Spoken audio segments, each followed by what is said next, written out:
معزز سامعین کرام، آپ سن رہے ہیں تیار اردو چینل پر ڈیل کارنیگی کی کتاب ابراہم لنکن، امریکی صدر کی زندگی اور کارناموں کا تذکرہ۔ اگر آپ تیار اردو چینل پر نیو ہیں تو چینل کو سبسکرائب کرنا نہ بھولیں اور بیل آئیکن کو لازمی پریس کیجیے تاکہ آئندہ آنے والی تمام نئی ایک ساتھ آپ کو بر وقت موصول ہوتی رہیں۔ سب ہیڈنگ: جنرل لی کی فتوحات۔ 1863 کے موسم بہار میں غیر معمولی طور پر شاندار کامیابی کی وجہ سے لی نے شمالی علاقہ پر جارحانہ حملہ کرنے کی ٹھانی۔ اس نے پینسلوینیا کے اہم صنعتی مراکز پر قبضہ کرنے کا پروگرام بنایا تاکہ اپنے سپاہیوں کے لیے جو چیتڑوں میں ملبوس تھے، بھوکے اور بیمار تھے، خوراک اور ادویات مہیا کرے اور نئی وردیاں تیار کرے، اور اگر ممکن ہو تو واشنگٹن پر قابض ہو کر فرانس اور انگلینڈ کو مجبور کرے کہ وہ نیم وفاقی نظام کو تسلیم کر لیں۔ یہ بڑا خطرناک مگر دلیرانہ اقدام تھا۔ یہاں تک تو بات واضح اور درست تھی، لیکن جنوبی ریاستوں کے سپاہیوں کو کچھ ضرورت سے زیادہ غلط فہمی پیدا ہو چکی تھی۔ وہ یہ سمجھتے تھے کہ ان کا ایک شخص 3 کا مقابلہ کر سکتا ہے، لیکن جب ان کے افسروں نے انہیں یہ بتایا کہ اگر وہ پینسلوینیا میں داخل ہو گئے تو انہیں دن میں 3 مرتبہ گائے کا گوشت ملے گا، تو وہ حملے کا حکم سننے کے لیے بےتاب ہو گئے۔ رچمنڈ سے روانگی سے پیشتر لی کو گھر سے پریشان کن خبر موصول ہوئی، یعنی اس کی ایک لڑکی ناول پڑھتی ہوئی پکڑی گئی تھی۔ یہ سن کر جنرل پریشان ہو گیا۔ اس نے گھر خط لکھا جس میں اپنی بیٹی کو ترغیب دی کہ وہ ناول پڑھنے کی بجائے اور پلوٹو رچ کی سوانح عمریاں بغور مطالعہ کرے۔ مکتوب سے فارغ ہو کر لی نے بائبل کا مطالعہ کیا اور جیسے اس کا طریقہ تھا دعا کے لیے رکوع میں چلا گیا۔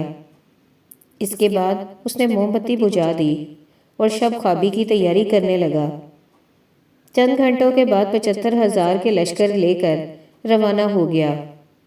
اس کی بھوکی فوج فوراً ہی دریائے پوٹومیک کو پار کر گئی اور علاقے میں خوف و ہراس پھیلا دیا۔ کسان اپنے مویشیوں کو لے کر گیمبل لینڈ کی وادی سے نکل گئے اور حبشی خوفزدہ ہو کر بھاگ کھڑے ہوئے، مبادا انہیں دوبارہ پکڑ کر غلام بنا لیا جائے۔ لی کا توپ خانہ ہیرس برگ کے سامنے گرج رہا تھا۔ یونین کی فوج عقب میں تھی اور ان کی رسل و رسائل کی لائن کاٹنے کے لیے کوشاں تھی۔ لی نے ایک فصیل بیل کی طرح پینسلوینیا کے گاؤں کی طرف کوچ کیا جہاں ایک دینی درسگاہ تھی۔ یہاں گیٹسبرگ کے مقام پر ملک کی تاریخی جنگ لڑی گئی۔ لڑائی کے پہلے 2 دنوں میں یونین فوج کے 20,000 جوان کام آئے، اور تیسرے روز لی کو یہ خیال تھا کہ جارج رکٹ کمک لے کر پہنچ جائے گا اور وہ خوفناک حملہ کر کے شمالی افواج کو تہس نہس کر دے گا۔ اس وقت تک لی حفاظتی دیوار کی اوٹ میں اپنی فوج کو لڑا رہا تھا، لیکن کھلے میدان کی لڑائی اس کے لیے ایک نیا تجربہ تھا۔ اس کا خیال آتے ہی اس کا اسسٹنٹ جنرل لانگ سٹریٹ لڑکھڑا گیا۔ لانگ سٹریٹ نے بے ساختہ پکار کر کہا، اف میرے خدا، یہ کیا عذاب نازل ہونے والا ہے؟ پھر وہ جنرل لی کی طرف متوجہ ہوا اور کہا کہ دشمن فوج اور ہماری صفوں کے درمیان ایسی رکاوٹیں ہیں جن پر عبور حاصل کرنا ناممکن ہے۔ ڈھلوان پہاڑیاں ہیں، وہاں دشمن کا توپ خانہ اوٹ پہ موجود ہے اور ہم ان کی زد میں ہوں گے۔ بیچاری پیدل فوج کو ان کے توپ خانے کا مقابلہ کرنا پڑے گا۔ اس میدان کو دیکھو جسے ہمیں عبور کرنا ہے، یہاں توپ کے گولوں کے لیے کوئی رکاوٹ نہیں ہوگی۔ میری رائے میں 15,000 سپاہیوں پر مشتمل فوج کبھی ایسی حالت میں صف آرا نہیں ہوئی ہوگی۔ لیکن لی پر ان باتوں کا کوئی اثر نہ ہوا۔ وہ حملہ کرنے کے لیے بضد رہا۔ اس نے کہا، ہماری فوج بہترین ہے، وہ ہر جگہ اور ہر حالت میں حملہ کرنے کے لیے بےتاب ہے۔ لی اپنے فیصلے پر ڈٹا رہا اور اپنی فوجی زندگی میں سب سے بڑی غلطی کر بیٹھا۔ سپنسری پل کے ارد گرد نیم وفاق کی حامی افواج کی پہلے 1 صد 50 توپیں نصب تھی اور ان سے ایک ایسا بند بندھا ہوا تھا جیسے پہلے کبھی دیکھنے میں نہیں آیا تھا۔ لانگ سٹریٹ کی قوت فیصلہ لی سے زیادہ کام کر رہی تھی۔ اسے یقین تھا کہ اس حملے میں زبردست تباہی ہوگی۔ وہ جھک کر آداب بجا لایا اور روتے ہوئے حکم کی تعمیل سے معذوری کا اظہار کر دیا۔ اس کے بعد فوج کی کمان جارج رکٹ کے پاس آ گئی۔ اس نے مغربی دنیا کا یہ ڈرامائی اور تباہ کن حملہ کرا دیا۔ عجیب اتفاق یہ ہوا کہ جرنیل جسے اتحادیوں کی صفوں پر حملہ کرنے کے لیے حکم دیا گیا تھا، لنکن کا پرانا دوست تھا۔ دراصل لنکن ہی نے ویسٹ پوائنٹ پہنچنے میں اس کی مدد کی تھی۔ یہ شخص عجیب حیت گزائی کا مالک تھا۔ اس کے بال اتنے لمبے تھے کہ اس کے کانوں کو چھوتے ہوئے کندھوں پر پڑتے تھے، اور نیپولین کی طرح خطرناک مہمات کے دوران میں بھی وہ عشقیہ خطوط لکھا کرتا تھا۔ اس کے عقیدت مند سپاہیوں نے جب اسے اتحادیوں کی صفوں کی طرف بڑھتے دیکھا تو خوشی سے نعرے لگائے۔ وہ سر پر ٹوپی اس زاویے سے رکھے ہوئے تھا جس سے اس کے آوارہ گرد ہونے کا گمان ہوتا تھا۔ تمام سپاہی نعرے لگاتے ہوئے اس کے پیچھے مارچ کرنے لگے۔ اس وقت کھوے سے کھو اچھلتا تھا اور ایک صف کے بعد دوسری آگے بڑھتی جاتی تھی۔ وہ ہاتھوں میں جھنڈے پکڑے ہوئے تھے اور ان کی رائفلوں کی میگزینیں چمک رہی تھیں۔ یہ نہایت شاندار نظارہ تھا۔ اس جرأت اور دلیری کو دیکھ کر اتحادی افواج کی تحسین و آفرین کی آوازیں سنائی دیں۔ یہ باغیچوں، کھیتوں، چراگاہوں اور کھائیوں میں سے بڑے آرام سے گزر گئی، اور اس عرصے کے دوران میں دشمن کی افواج گولہ باری کر کے صفوں میں شگاف ڈال رہی تھی، لیکن رکٹ کی فوج زبردست مزاحمت کے باوجود آگے ہی آگے بڑھتی گئی۔ اچانک اتحادی پیادہ فوج سمنسری پل کی پتھر کی دیوار کے پیچھے سے اٹھ کھڑی ہوئی اور رکٹ کی فوج پر بے تحاشا گولے برسانے شروع کر دیے، جس کی کوئی حفاظتی تدابیر نہیں کی گئی تھی۔ پہاڑ کی چوٹی سے شعلے برس رہے تھے اور یہ مقام آتش فشاں پہاڑ دکھائی دیتا تھا۔ چند منٹوں میں رکٹ کے بریگیڈیئر کمانڈر کی 5 میں سے 4 حصے فوج وہیں ڈھیر ہو گئی۔ آرمسٹرڈ نے آخری حملہ کیا۔ وہ آگے بڑھا، پتھر کی دیوار پر چڑھ گیا اور اپنی ٹوپی ہلاتے ہوئے سپاہیوں سے کہا، مجھے خنجر دے دو۔ انہوں نے تعمیل کی اور دشمن پر ٹوٹ پڑے۔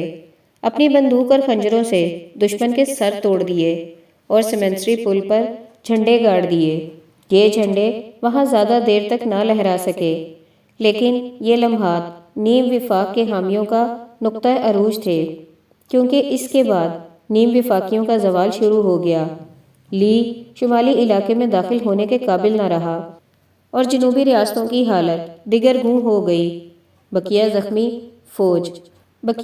فوج رکٹ کی زیر سرکردگی ہلاکت آفریں حملے سے بچ کر پسپا ہوئی۔ لی تنے تنہا گھوڑے پر سوار ان کی حوصلہ افزائی کے لیے آگے بڑھا اور ان کا استقبال کیا۔ اس کے الفاظ، جن میں اپنی غلطی کا اعتراف تھا، کس قدر حسین تھے۔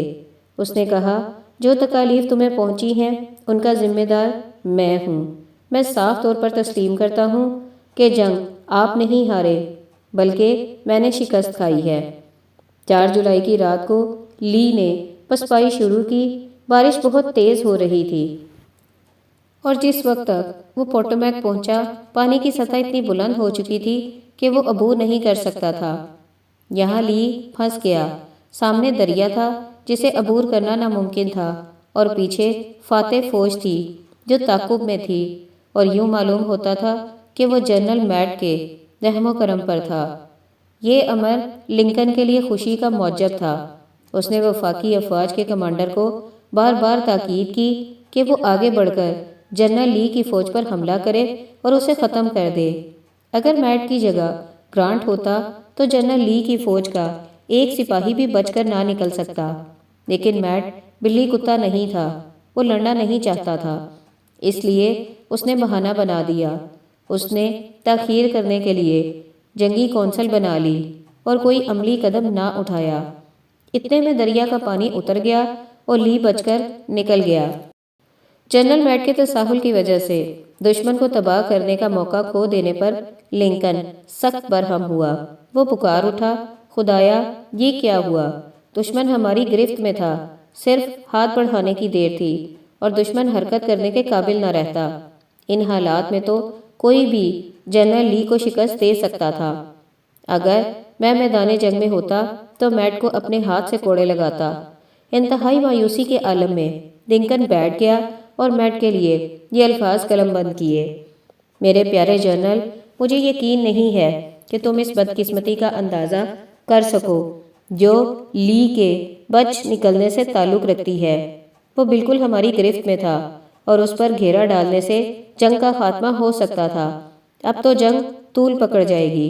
اگر تم سوموار کو لی پر حملہ نہیں کر سکتے تھے تو دریا کے پار جا کر تم کیا کر سکتے ہو، جہاں 2/3 فوج سے زیادہ ساتھ لے جانا تمہارے لیے ممکن نہیں۔ میں نہیں سمجھتا کہ اب تمہاری کارروائی زیادہ مؤثر ثابت ہو سکتی ہے۔ سنہری موقع ہاتھ سے جاتا رہا اور اس وجہ سے میں سخت بے چین ہوں۔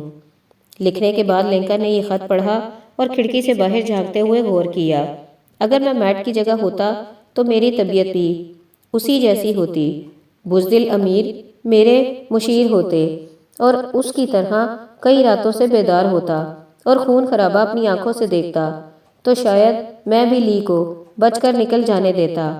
یہ خط لنکن نے میٹ کی طرف روانہ نہ کیا اور یہ اس کی نظر سے کبھی نہیں گزرا، بلکہ لنکن کی وفات کے بعد اس کے کاغذات سے ملا۔ گیٹسبرگ کی لڑائی ماہ جولائی کے پہلے ہفتے ہوئی۔ اس جنگ میں 6000 جوان کام آئے اور 26,000 زخمی ہوئے۔ گرجے، اسکول اور گودام ہسپتالوں میں تبدیل ہو گئے۔ مصیبت زدہ لوگوں کی آوازوں سے فضا گونج رہی تھی۔ ہر گھنٹے کے بعد 20 زخمی راہی عدم ہو جاتے تھے۔ قبریں کھودنا ممکن نہ رہا تھا۔ معمولی گڑھا کھود کر لاش اس میں رکھ دی جاتی اور اوپر مٹی ڈال دی جاتی۔ بارش ہونے پر لاشیں ننگی ہو جاتیں۔ اتحادی سپاہیوں کو اکٹھے ایک ہی قبر میں ڈال دیا جاتا۔ اگلے موسم خزاں میں قبرستان کے کمیشن نے زمین وقف کرنے کا فیصلہ کیا اور ایڈورڈ ایورٹ کو اس موقع پر خطاب کرنے کے لیے مدعو کیا۔ وہ اپنے زمانے کا نہایت شاندار خطیب تھا۔ پریزیڈنٹ، اس کی کابینہ کے ممبران، جنرل میٹ، کانگریس کے تمام ممبران اور شہر کی چیدہ ہستیوں کو دعوت نامے بھیجے گئے۔ ان میں سے بہت کم لوگوں نے دعوت قبول کی۔ کمیٹی کو بالکل امید نہ تھی کہ پریزیڈنٹ اس موقع پر حاضر ہوگا۔ دراصل انہوں نے اسے ذاتی دعوت نامہ بھیجنے کی تکلیف بھی گوارا نہ کی تھی۔ اسے صرف ایک چھپا ہوا دعوت نامہ بھیجا گیا۔ ان کا خیال تھا کہ پریزیڈنٹ کے سیکرٹری یہ دعوت نامہ لنکن تک نہیں پہنچائیں گے۔ دراصل انہوں نے اسے ذاتی دعوت نامہ بھیجنے کی تکلیف بھی گوارا نہیں کی تھی۔ اسے صرف ایک چھپا ہوا دعوت نامہ بھیجا گیا۔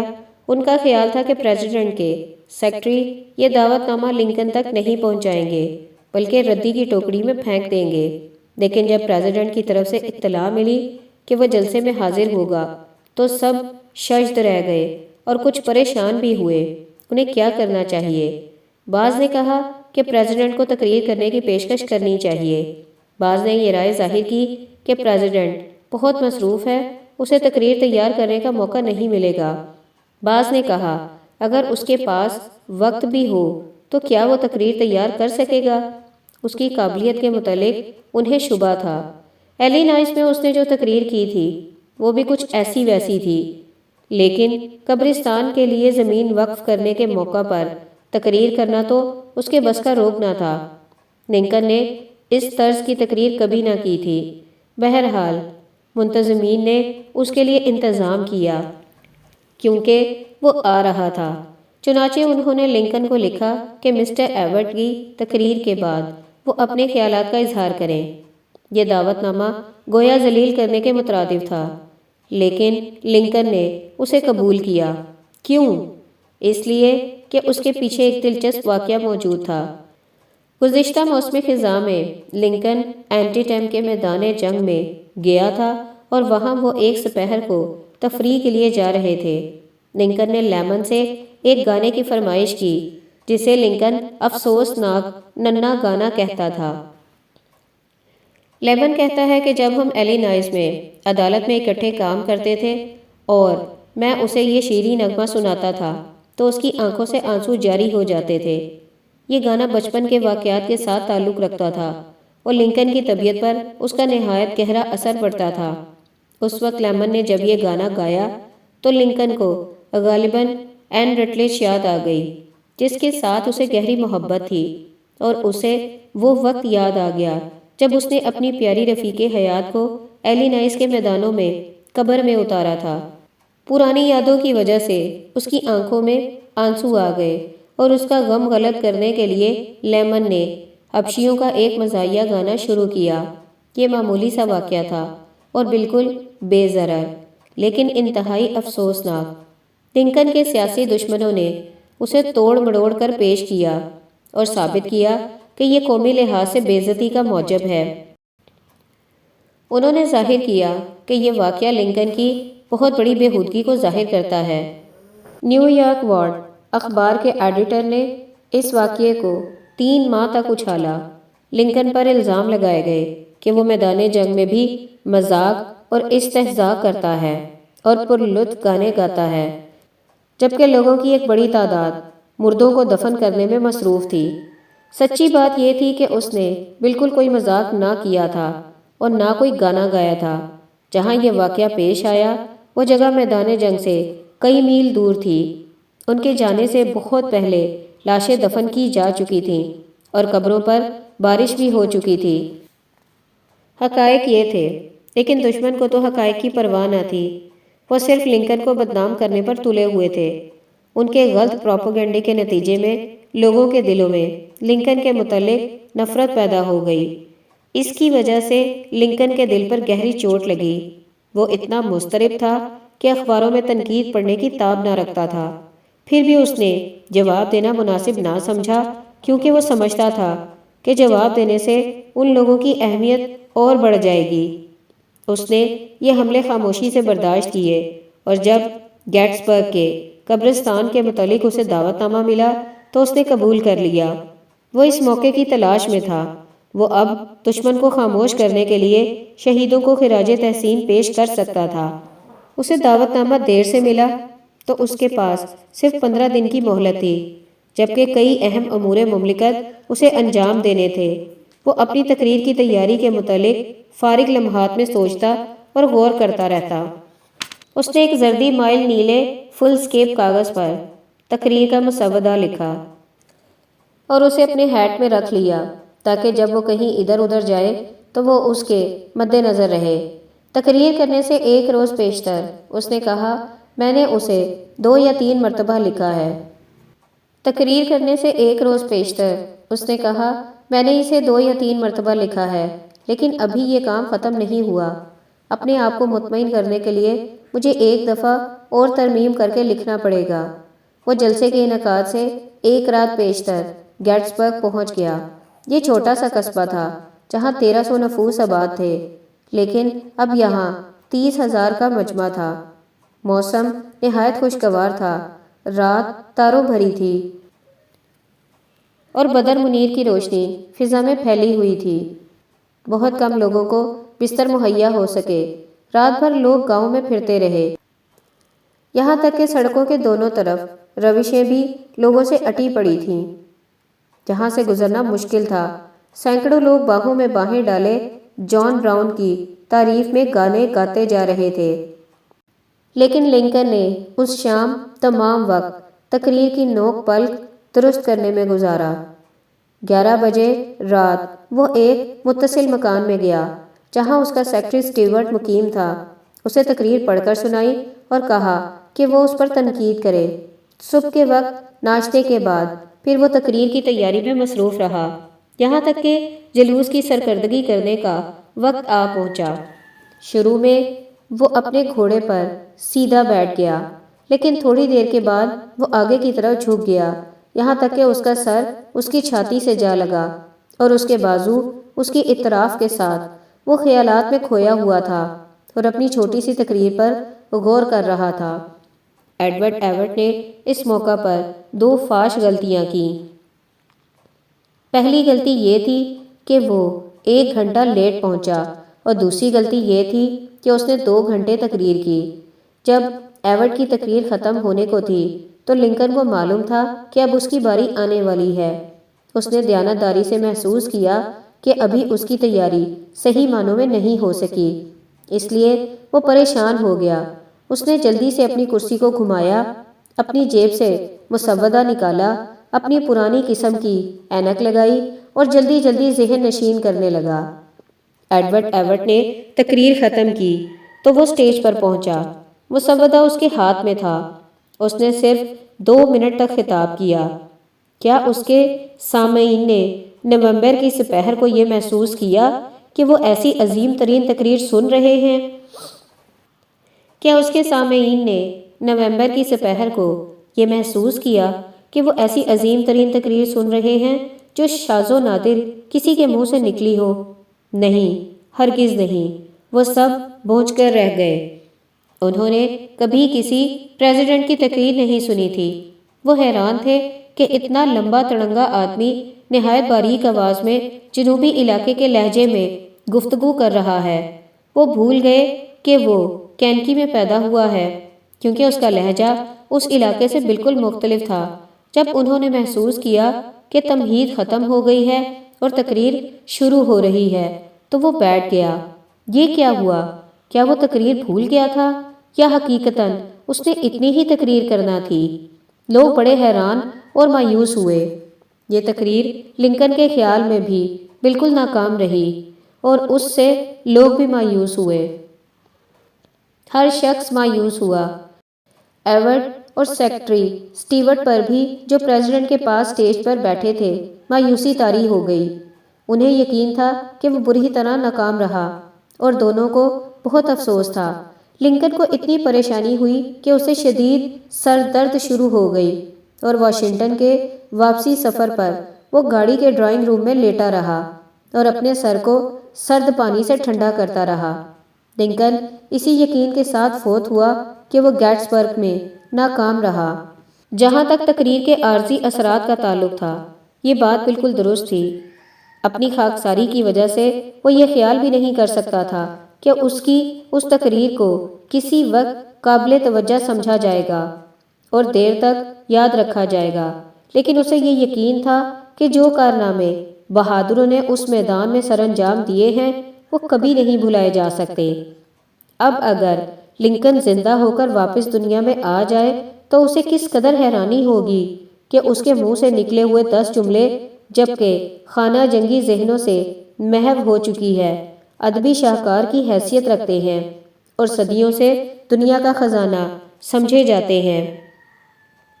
لنکن کا گیٹس برگ کا خطاب محض تقریر نہیں ہے، بلکہ ایسے شخص کی طرف سے اظہار ہے جس کی روح کو مصائب جھیلنے کی وجہ سے عظمت ملی ہو۔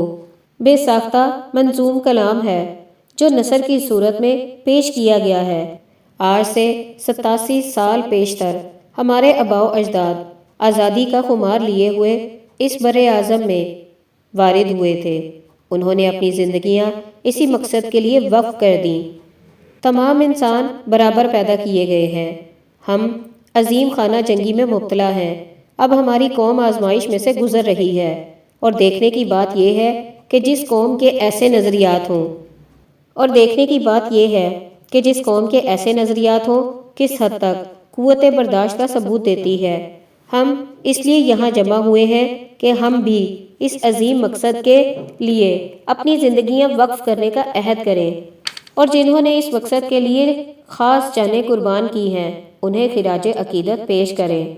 دنیا شاید اس وقت ان کی عظمت اور ان کے کارناموں کی قدر نہیں کر سکی اور انہیں وہ عظمت نہ دے سکے گی جس کے یہ مستحق ہیں، لیکن بالآخر ان کے عظیم کارناموں کا اعتراف کرنا ہی پڑے گا۔ ہم لوگ جو زندہ ہیں، ہمارا فرض ہے کہ اپنے آپ کو اس مقصد کے لیے وقف کر دیں اور جو کام ادھورا رہ گیا ہے اس کی تکمیل کریں۔ فوت ہونے والوں کے نمونے کو اپنائیں، ان کی قربانی سے سبق سیکھتے ہوئے اپنے جذبے کو تیز سے تیز تر کر دیں اور ہم اپنے اعمال سے ثابت کر دکھائیں کہ ان کی قربانیاں رائیگاں نہیں جائیں گی، بلکہ خدا کی زمین پر آزادی کی نئی شمع روشن ہوگی اور جمہوریت کا کبھی خاتمہ نہیں ہوگا۔ عوام کی حکومت، عوام کی تشکیل کردہ حکومت اور عوام کے مفاد کے لیے قائم کردہ حکومت صفائے ہستی سے کبھی نہیں مٹے گی۔